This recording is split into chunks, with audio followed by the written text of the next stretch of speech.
This is so much fun when you get to this part of the painting where you have the lights, you have the middle tone, and then you have the darks. And when they all stack up and add up to one thing, that's where you can get this lovely complexity. Today, I'm going to talk about painting the light and the shadow of the scene. If you can grasp this concept of painting light to dark and knowing what you're trying to accomplish within each phase of your painting, you will create dynamic, powerful, evocative watercolor paintings that really have vibrant light.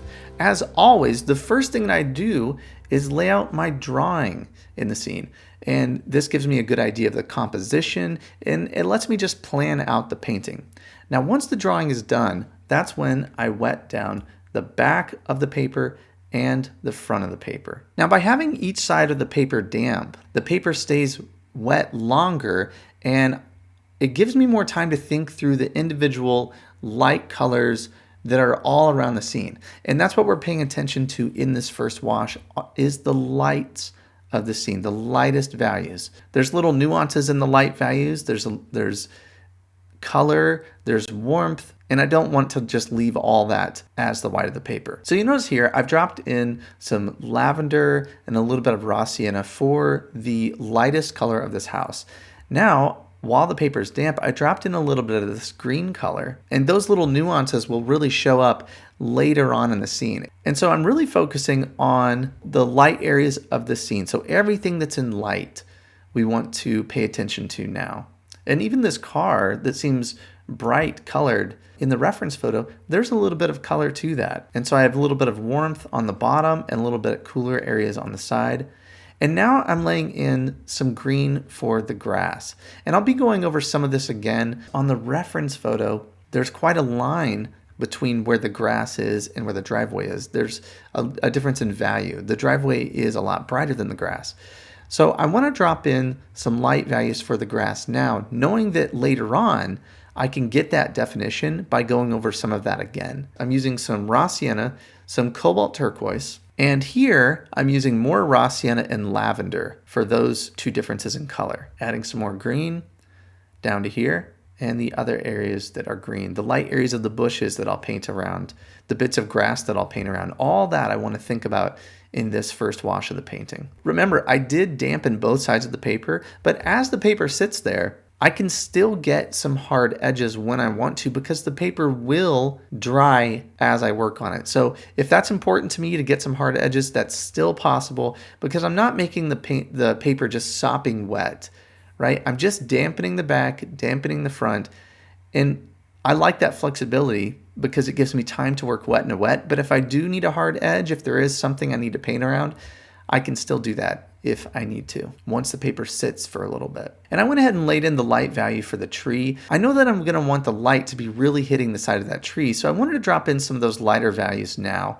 at this point. And even though I'll be going over the shadow side of the house again, it's nice to drop in a little bit of the cooler shadow side of this house in this first phase of the painting.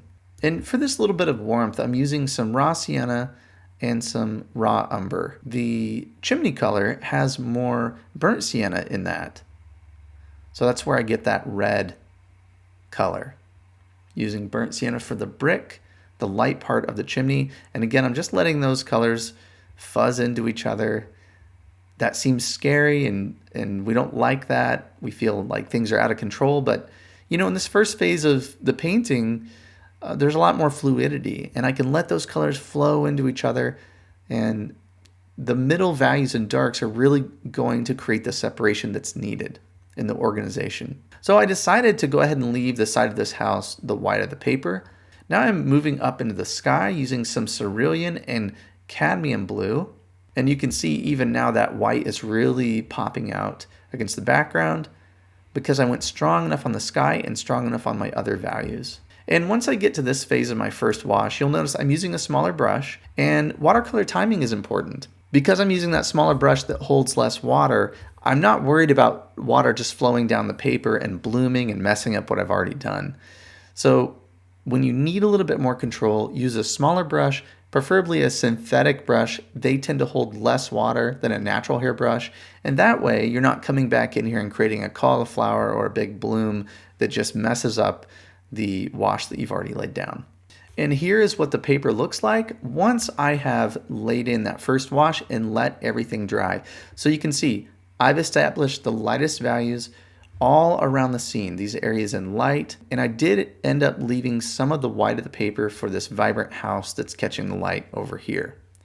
Other than that, I covered the whole paper and just thought about the lightest values of the scene. Now that this is dried, I can start to think about the middle values. Let's talk about the 3 phases of the painting. The first phase is getting all the light values in. That's what we just did. The second phase is getting the middle values in and looking for that large connected shape. And that's what I'm working on now.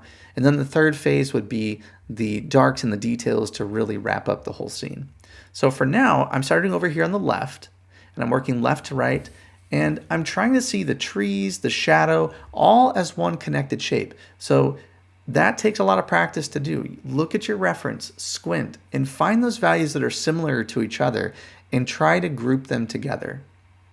That adds a lot more unity and cohesiveness to your painting.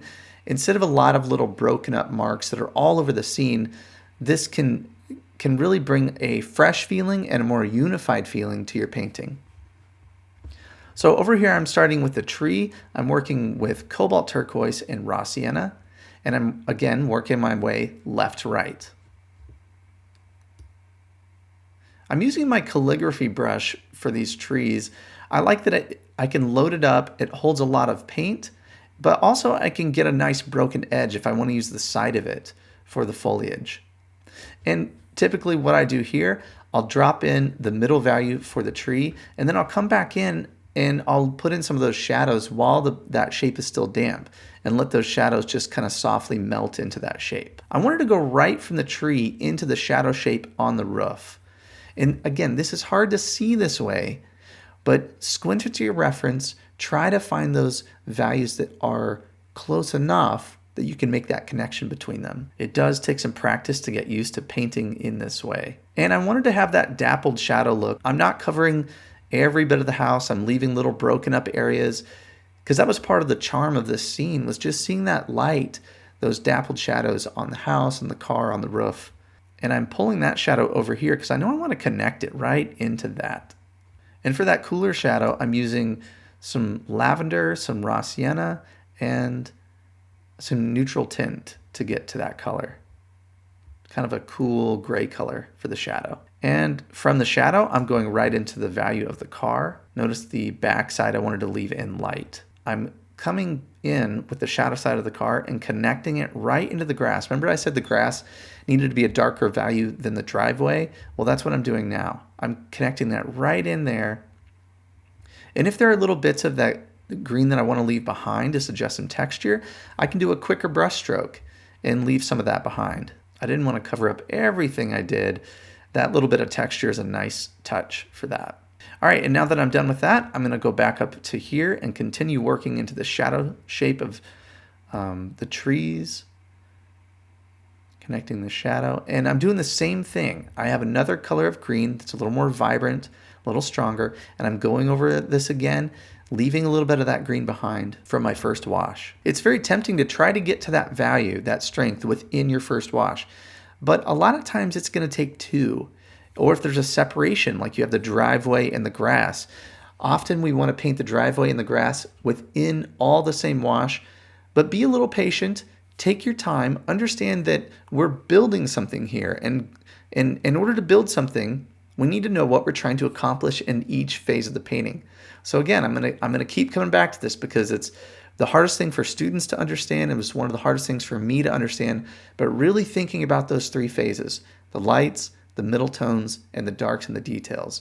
If we know what we're trying to do within each one of those phases, we can stack those values on top of each other and really get an interesting dynamic painting in that way. So the shadow side of the house needed to be a little bit darker. I'm painting around the bright side of the tree and working my way around the house. And this is a subtle thing here, but I didn't want all the shadow to be the same color. I used more lavender up here. Down here, I used a little bit of raw sienna. Having a little bit of variety is great in painting. You don't want to just use the same color all over the place. So you'll see on the car, I have little subtle color changes. On the house, in the shadow, little subtle color differences. As you get more comfortable with technique, you'll be able to introduce more of those nuances. You'll get better and better, and you'll sharpen your approach. And just like with anything, with learning an instrument, with learning any skill, it does take time. But if you're consistent, you will see those little steps along the way. And that's really the goal. All right, I'm making some progress with my middle values, connecting the shadow into this shadow, painting the tree around the house, back to my calligraphy brush here. And I'm able to negatively paint around these houses in the background and tying the shadow side into the shape of the tree. Again, always looking for connectivity. If it's a similar value, I connect it. And if you think, oh, I really need some separation, you can get separation with your darks and details. But in the middle value phase of the painting, always look for those connections. Okay, here is a look at the painting after the middle values are in place and they have dried. So real quick, let me go back over, now that it's been painted, what that middle value shape is. So I started over here on the left, I worked into the trees, and I found connection between the trees and the shadow. I worked my way over to here, found the connection between the shadow and the side of the car, into the grass, and then back into the grass here, leaving a little bit of the light of the tree that I established in my first wash into the shadow of the house, connecting the shadow back into the trees, connecting the shadow of this house into the trees as well. That's where we are now. A lot of brain power goes into that middle value shape.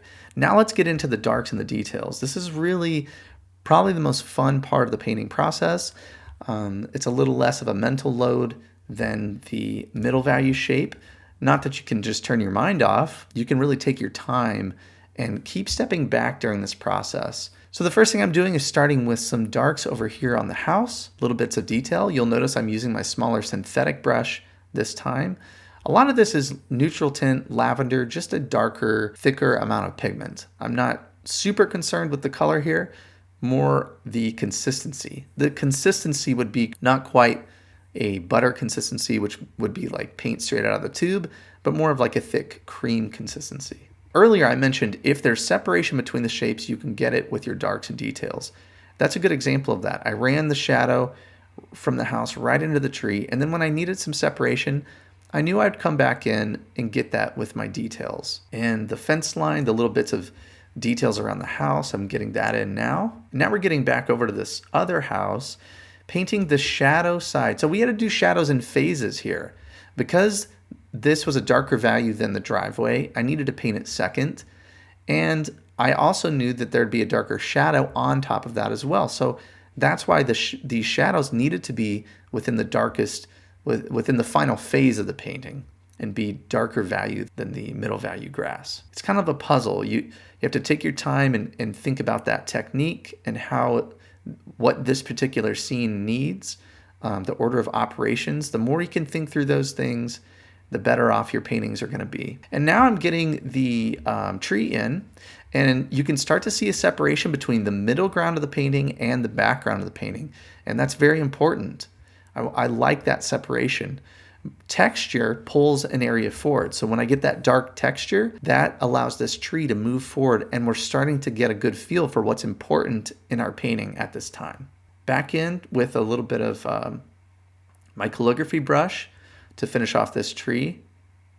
And you'll notice, look at the difference in brushwork in the middle value tree versus the background tree.